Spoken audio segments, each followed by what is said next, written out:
All right, well, hello, colleagues. I say colleagues. Some people, it's more preacherly to say friends, but colleagues. So I was thinking about this the nature of wisdom texts. You find those all over the ancient world, right? King Solomon, and is reiterated over and over by different thinkers. You've got, and that tradition extends like worldwide, right? You have Confucius, Mencius, Socrates. There's always this idea of there's a thinking person who comes up with these wisdoms, um, and a lot of them, reiterate central themes such as put others before yourself, consider the other before you consider your own well-being. Thanks, Jesus. I always have that in mind. But you have to. What does the ubiquity of that message or that type of message mean? And that's what I'm interested in considering, I guess, today. Because well, frankly, the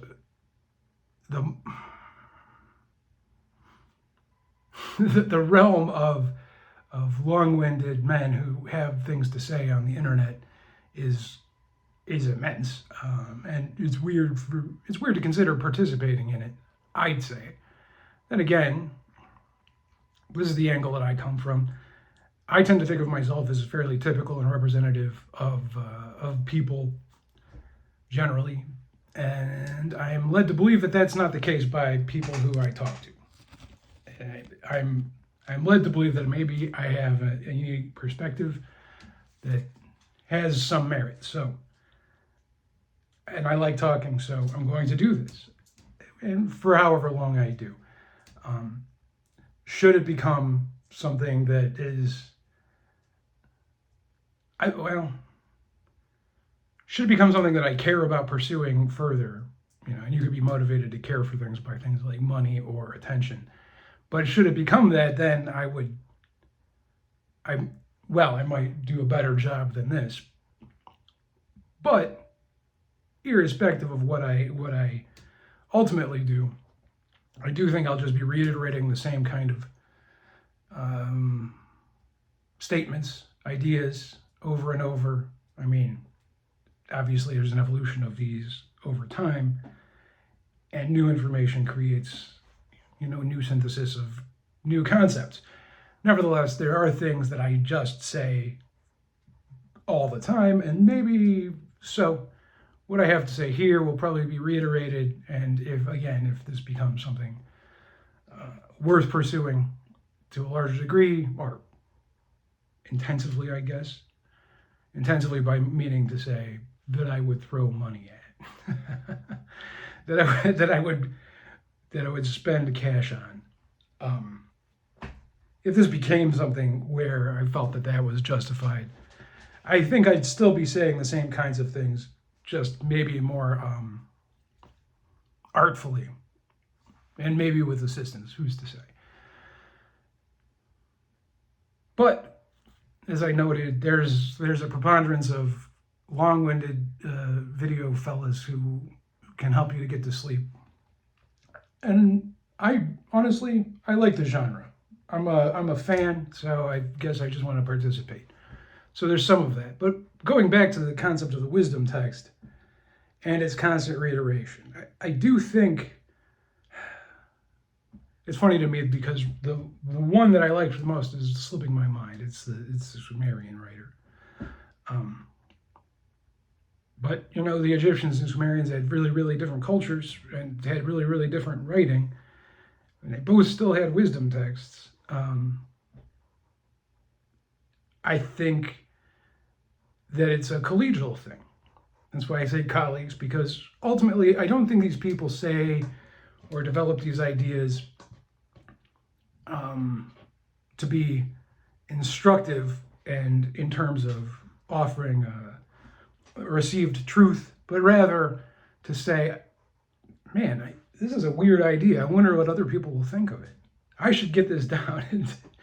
You want to have colleagues. You want to have people who understand what you're saying and who can talk back to you about it usefully.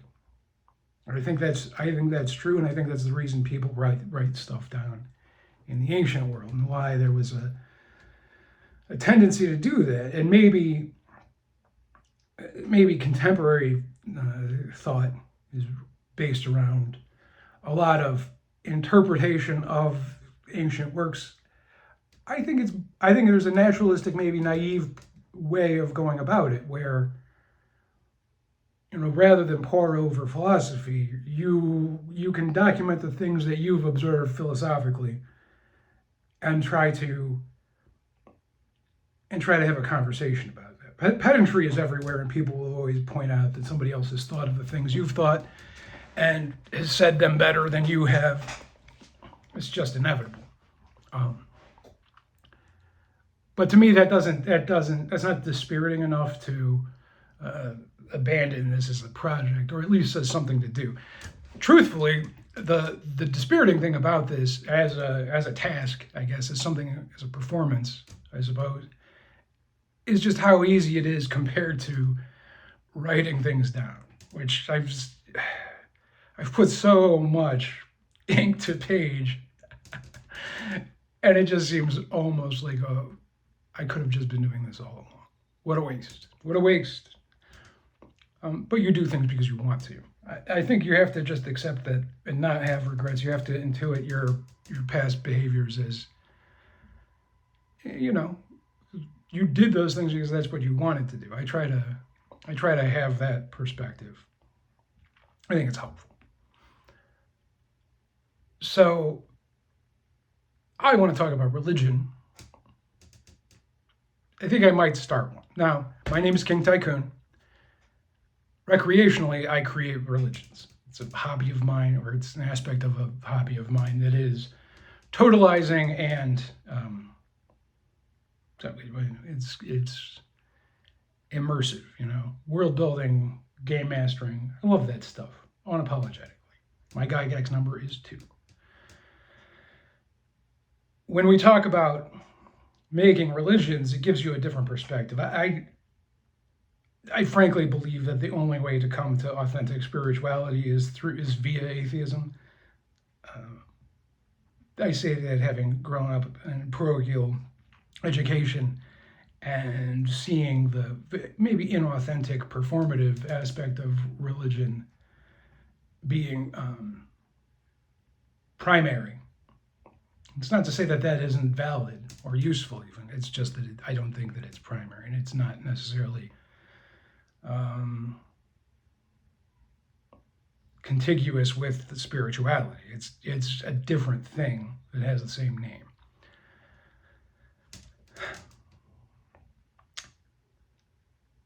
So here's I guess my foundational idea. This is again about the ubiquity of concepts, the ubiquity of a dude in talking and having his friends write it down, to the ubiquity of a belief in God. Now, my take is that, and it seems obvious to me again, but this is maybe I do have a unique perspective. You spend at least 2 years of your life in this postnatal gestation where you're an infant, a toddler. I shouldn't say no other animals, but hardly any other animals are as inept and helpless as people are, and it's all to do with the size of our brains. And you can only give birth to so big of a head. And when that's the case, but we need bigger heads to do the bigger thoughts, because we chose to, I don't know if we chose, but we ended up thinking using our brain. So we need a big brain, and the big brain can only be so big before, you can't have babies. So we think on that, and then there's infancy and, up to toddler.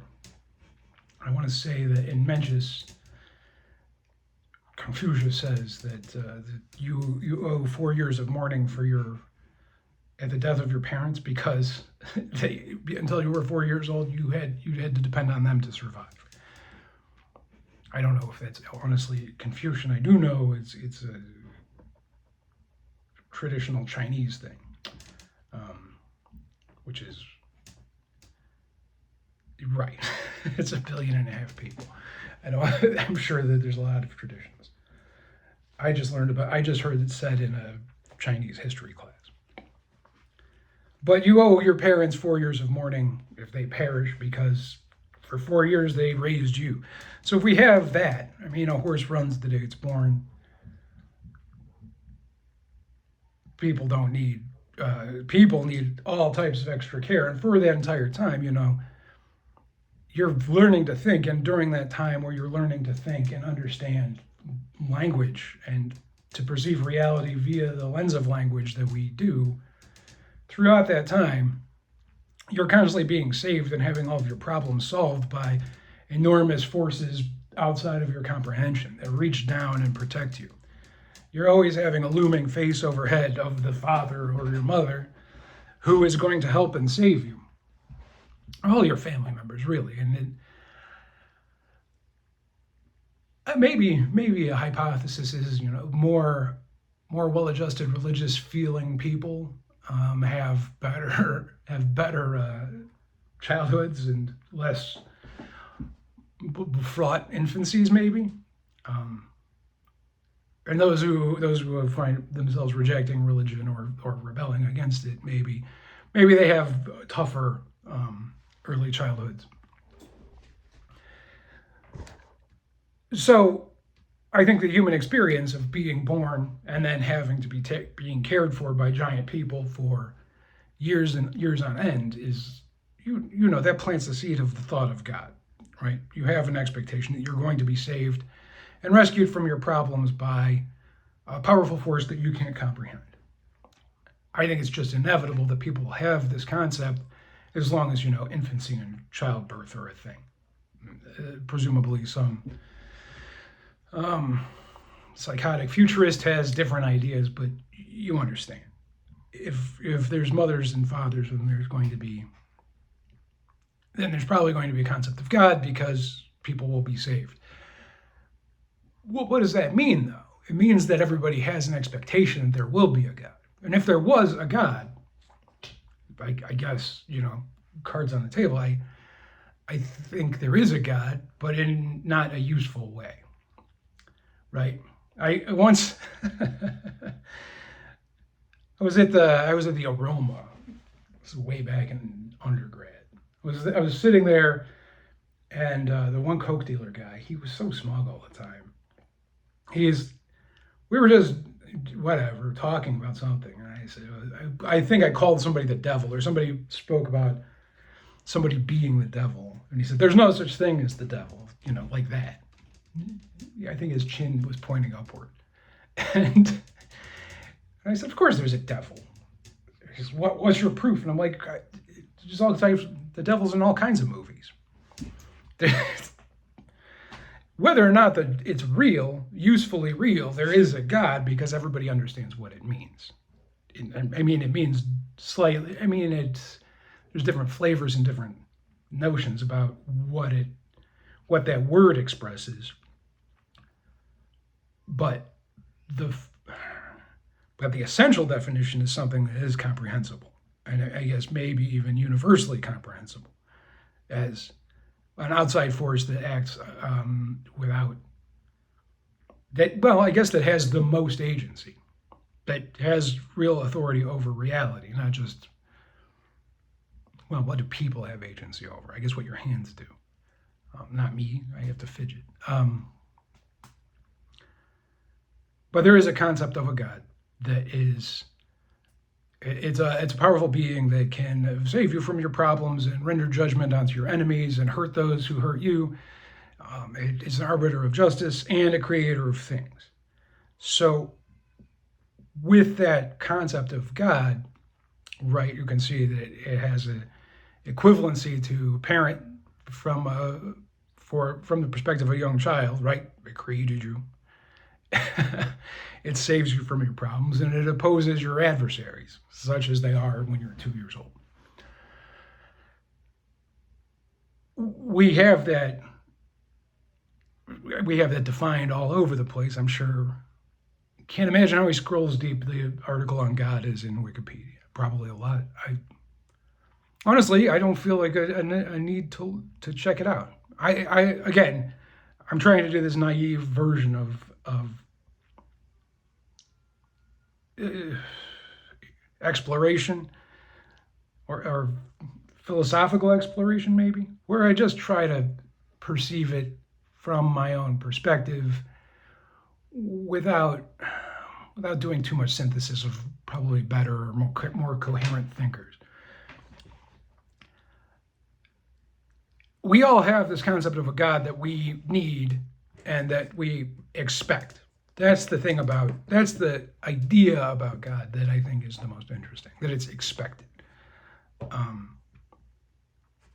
Because we also have the lived reality of there being, an arbitrary universe that doesn't care about us at all.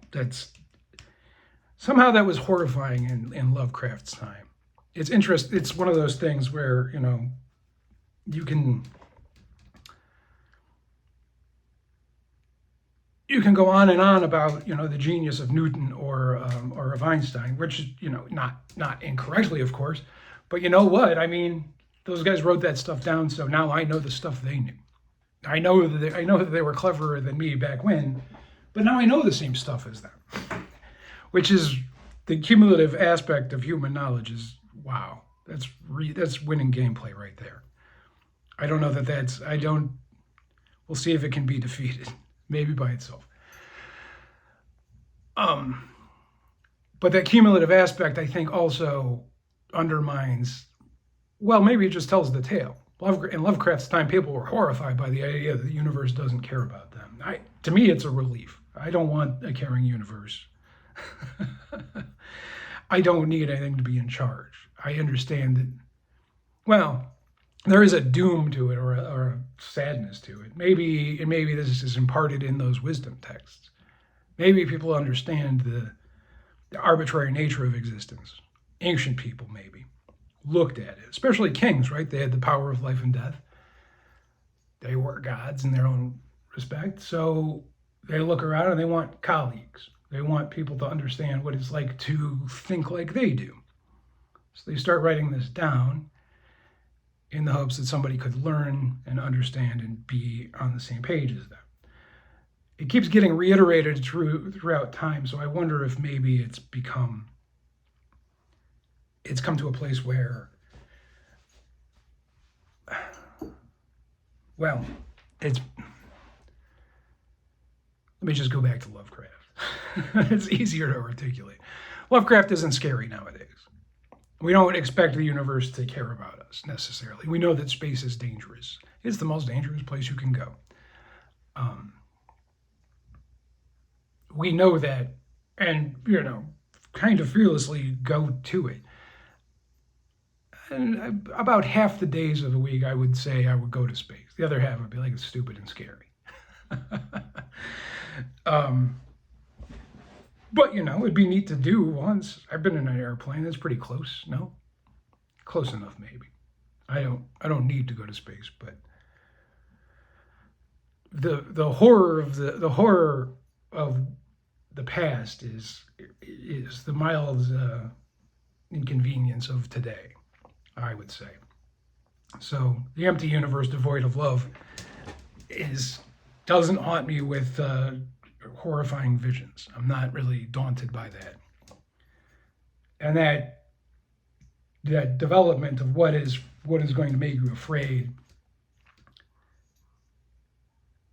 over time and its reiteration, it just means that the expanded knowledge and the wider perspective alters your experience of what is frightening, right? It's axiomatic, and it's always in fiction. I think it's a cop-out, but it's axiomatic in fiction. Oh, people will fear what they don't understand. And I mean, I understand a lot of things that I'm afraid of. It's not that I'm not aware of malaria. I really don't want Lyme disease. I understand it pretty well. I've seen what that does to people. You know what I'm saying? So this idea that people fear what is unknown, it's some sort of pablum, because you can say that without voicing any kind of political ideology or identity, and so writers will lean on that for mainstream fiction. but people, what you don't understand is how do you know what you don't know, right? Science is interesting because it gives you, it's self-correcting, right? So science is always wrong because it's always in the process of correcting itself, which that's powerful and useful. And it changes over time the breadth of perception. So we have geocentric to heliocentric Earth, the creation of stars, the cosmic microwave background. All of these developments are accessed through an expansion of perception. I would suggest that science is a mode of perception, not necessarily a mode of thought. Not that it isn't potentially also a mode of thought, but maybe in practice, it's an expansion of your perception so that it deepens the view on specific areas and gives greater and greater perspective. Maybe if you get stoned enough, you could say something like the universe necessarily evolved people so that it could form organs of perception. And that maybe that's what we are. The universe's nervous system that's able to notice what's going on within it. Maybe that's what life could be deemed as we understand it. But right, our perspective is based on what we're actually capable of perceiving. So if we can perceive things linguistically, which is right, pretty interesting. We can think of a God and understand what's meant by God, even though it doesn't exist really or practically. And it can't be perceived through any type of physical detection, but it can be understood and known linguistically. So is language an organ of perception, or is it simply a method of expressing, consciousness? Or is it the vehicle for consciousness? I'd go with that. I don't know that you can be conscious without being able to articulate consciousness. I think I'm sure there's other kinds of awareness that maybe, surpass consciousness in some respect, but consciousness itself, to me, is a linguistic phenomenon. And that, the reason we tell stories to little kids is because they understand the narrative nature of our existence. That one thing follows the next, follows the next. I don't know that that's necessarily intuitive to other animals, or that people would learn it if they weren't told stories that have cause and effect narration. I know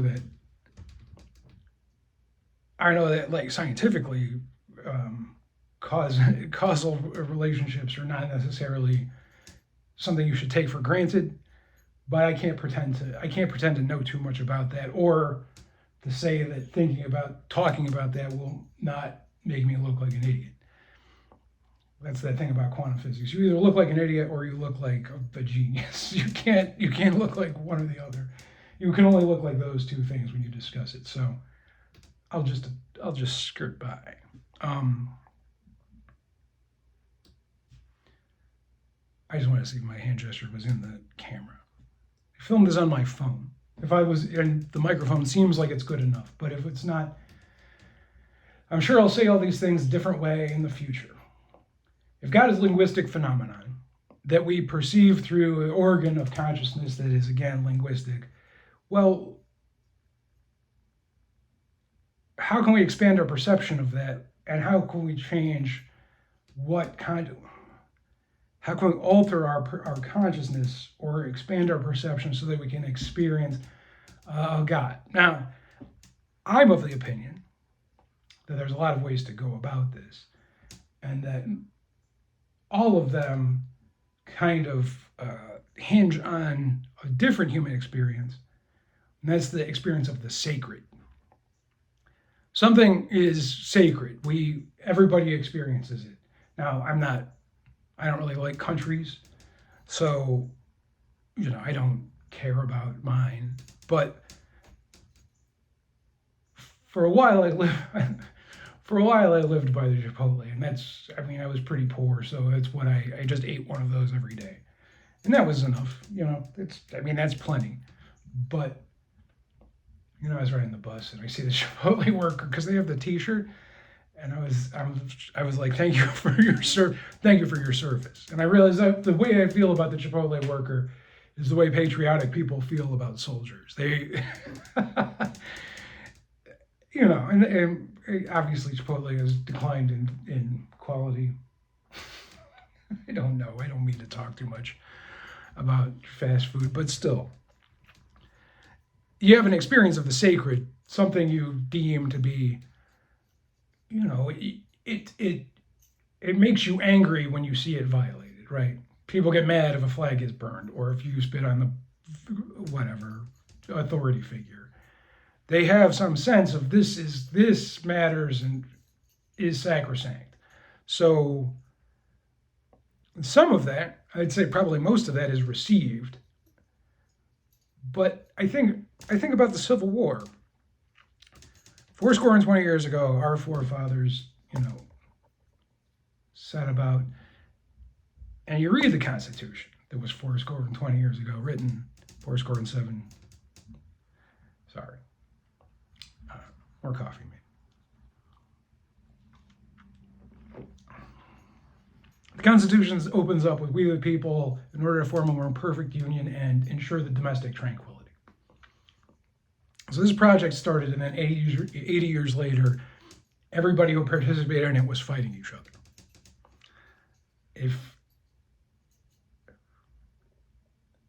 So things that were established 80 years ago now are things like the Air Force. These, we can all imagine what it would be like without it. And that maybe you don't think of the Air Force as being sacred. Maybe you do. But the idea that it could develop to this place where I'm willing to kill other people over it, and even though it's just 80 years old, that's wild to me, right? But it also shows, people will, which isn't to say people in the Civil War, for example, didn't act out of their own self-interest. I mean, that's mostly probably why they were involved, but you can motivate people by this, waving the flag and saying this or that is sacred, and instilling it with a value, with an essence or an essential value that is linguistic and cognitive. It's something that you believe and care about as an idea. Now, I think that ruthless people exploit this tendency in people to observe something and care about it, to care about it deeply in a way where they will kill or die over it. I think ruthless and cynical people see this and, prey upon that tendency, and those people tend to be in charge of things like countries and religions. Or companies, these people who can seize the advantage and make use of the true believer. The true believer, in my view, is a fairly hapless person. It's someone who is sincere and admirable, but is ultimately always going to be used by others. You ever see that movie Memento? I like that movie, but the lady who went on to be in all those Matrix movies, Carrie Ann Moss, a Gen X favorite. So she, when John G meets her, she has nothing to do with him, and she just realizes she can trick him into killing people for her. Spoilers for Memento. And it's really interesting to me because what it says is that anybody is useful if you can get them to do what you want. It might be the message of The Godfather too. I mean, he succeeds by, first of all, being willing to kill, but then secondarily by having people willing to kill on his behalf. I mean, that is the nature of authority. So that authority relies upon having a certain number of these true believers, people who regard these things as sacred. Their oaths they take, the imagery and the symbolism of their, all of the things that they believe together. Now, the true believer is going to think that those things have innate qualities and value. They'll say that the crucifix pendant by itself can repel the vampire, right? It has indwelling within it the power of the deity, and that its strength comes from, not from necessarily belief, but from the innate aspects of the universe that it simply represents. So it's sacred, or maybe it just simply is a repository for belief, and that the belief gives it power. These are all ways of addressing the concept of the sacred that I've seen. You see it a lot in D&D, right? Because you're inventing religions, and you really don't want to be stepping on people's toes. You don't want to be saying, well, this is the religion in my setting, and this is how it looks, and people just, your Catholic friends are just like, why are you so mean? why did you invent a game about how our religion is bad? Or why it can just go all types of ways. So you want to couch these things, or make them, I guess, palatable for a wider audience. And I don't apologize. That's sensible. You don't want to. People care about this stuff, right? They can, and it's a strange and interesting aspect of people that we can develop and believe in things to be sacred, even in as brief a time as 80 years.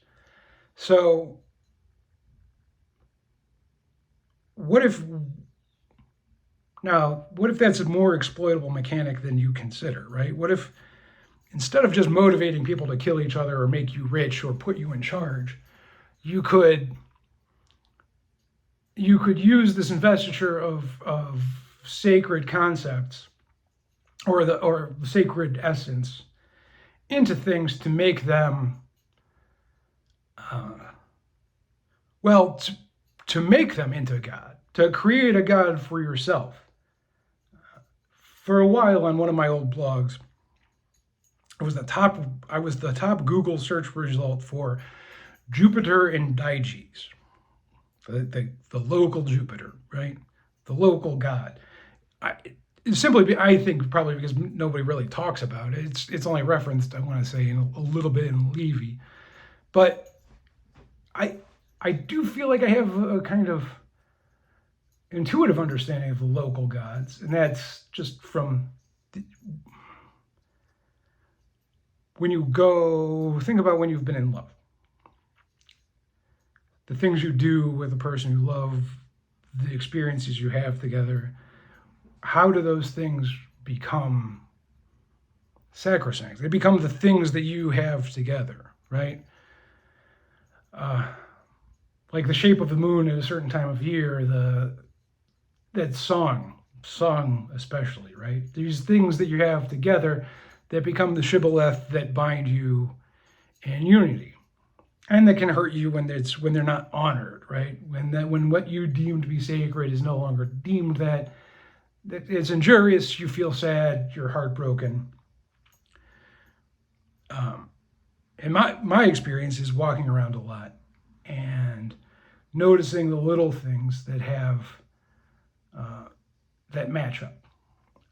Good example, my kid, we would walk around, and I'm big, they're little. We walk by a house and would have a big dog and a little dog. One night, Jupiter and Venus were high in the sky and could both be seen pretty visibly toward dusk. There's a big one and the little one. And so this idea of the little and the big. I mean, that book is that Crowley? That book is pretty on the nose in terms of this stuff too. And maybe reading him got me in the mood to consider that, but I just mean to say, you invest these experiences with meaning because in your experience, they stand in as symbolic of a deeper feeling that's hard to articulate. Because it's a shared mystical kind of experience. So how do you have these shared mystical experiences and then well, how do you have those? How do you see people having those and then think, how can I exploit this to my best advantage? And the only answer I have for that is ask a preacher, because, not everyone. I'm cynical about this because when I was little, my grandmother loved a guy named Jimmy Swaggart. And she gave him money. And I grew up listening to him. I still have a strong appreciation for a good preacher. And you can't take that away from him. Honestly, we can get into the doctrine of forgiveness at some point, but no, he swindled my poor grandma. I hated that. He was into her for money all the time, and I just don't think that can come from a good place, or a sincere place. Maybe I'm too strident in this respect, but I think that commerce is by its nature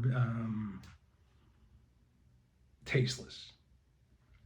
I guess, yeah, I'd have to go with tasteless. It's just this chore that you have to perform in order to survive. So it's like going to the bathroom. It's not something you necessarily want to talk about or be proud of. And frankly, that's how I would think of these richest people in the world. It's like people who idolize them. It's like idolizing the person who took the biggest dump in the world, which honestly is probably more admirable from my perspective, actually, too. It's probably one of those hot dog eating champions. I don't know. I shouldn't think about it too much.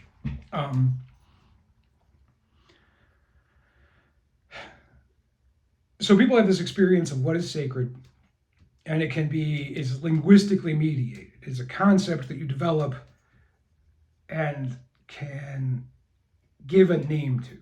So I call this one specific part of my neighborhood little and big, and that means something. And it has like a sacred force. It's a spirit. It's the indigenous God. It's the local God. It's the thing that we created, maybe the kami. It's personal and unique to my household. I've got the robin in the snow.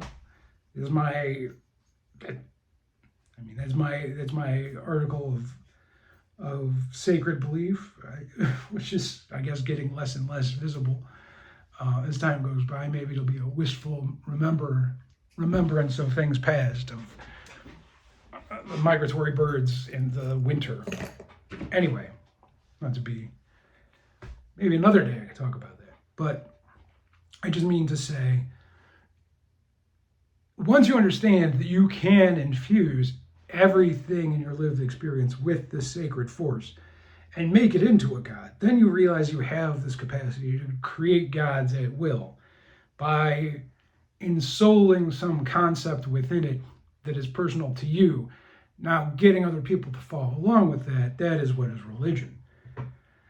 Our concept of God is somebody who can save us from all of our problems. Our ability is to create things through language that have a spiritual value, like a score, something you could assign to it from 1 to 100. How spiritual is this thing to me? The pen means nothing. The poster means a little bit. The painting means a lot. There's a score, and their meaning to me personally, and their value spiritually. And I just think that there's got to be a union of these two things, of the capacity to make something spiritually relevant and the desire to be saved from everything, and for everybody to get what they want. Right now, is it really a God if only some people are satisfied by it? I disagree. I think that by its nature, it has to give everybody what they want, that such a thing should exist. And maybe it can. If science is the means of perceiving, I guess, the empirical universe, what about the linguistic or conceptual universe? Is there a way to perceive that? Is there an expanded form of that? These are the kinds of things I like to think about, and that I guess I want to have somebody else understand so that in dialogue it could be developed. which I suppose is the reason, Solomon wrote these things down for Absalom, because he really wanted somebody else to know what he was talking about. He wanted a colleague. Again, I know this is maybe a crowded field, but in terms of long-winded, talky gentlemen that sit on the internet, maybe I'll continue to participate here. I hope this is instructive or useful or helps you to sleep. Thank you.